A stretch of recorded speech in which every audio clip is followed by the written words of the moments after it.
घर को चढ़ई आसवा शुभ ना अशुभ यही विषय रे संपूर्ण विवरणी जानिबा पई हेले आम वीडियोटी को स्किप न करी शेष पर्यंत देखंतु।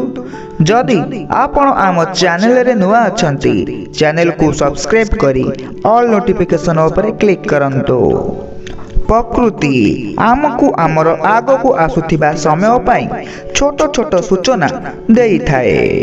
भविष्य रे घटिबाकु थिबा भल और खराब सबु घटनार संकेत आमको देई थाए।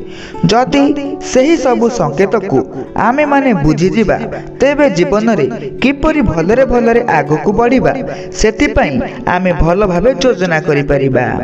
हेले अनेक समय रे लोके एही प्रकृति देउथिबा संकेत को बुझी पारंती नहीं बा बुझिबी अणदेखा करिथांती। जेपरि गछ पशु पक्षी यही सबु माध्यम रे आमको किछि ना किछि संकेत मिली थाए। तेबे पक्षी मानक द्वारा मिलिथिबा किछि संकेत विषय रे चलंतु जानिबा।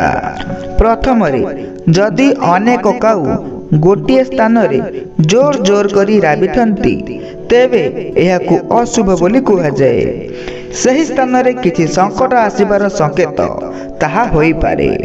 तेणु जदि सही स्थान रे रहिथिबे तुरंत सही स्थान रु पलाई जांतु।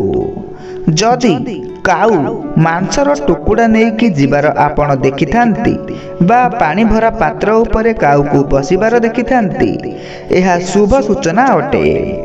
एहा घर को सुख और समृद्धि आसीबार सूचाई थाए। तेणु जदि संभव घर सामने कौनसी पात्र रे जल भर्ती करी रखंतु। द्वितीय रे जदि कहार घरर छात उपरे पेचा आसी बसिबाकु लागे तेबे ताहा अशुभ अटे। सेही घर को किछि विपद आसीबाकु जाउछि बोली सूचाई थाए। हेले जदि धला रंगर पेचा केउठारे देखिबाकु पाइथांती तेबे एहा शुभत्व को दर्शाई थाए। एहा धन संपत्ति प्राप्त हेबार कथा को जणाई थाए। तृतीय रे जदि कौनसी कार्य रे जाउथिबा समय रे मयूरर दर्शाय मिली थाए बा मयूरर शब्द सुनिबाकु पाइथांती तेबे एहा शुभ होई थाए। चतुर्थ रे पारा को पक्षी को प्रेमर प्रतीक बोली कुआ जाई थाए। सकाळु सकाळु घर पाखकु पारा आसीबा भल संकेत होई थाए।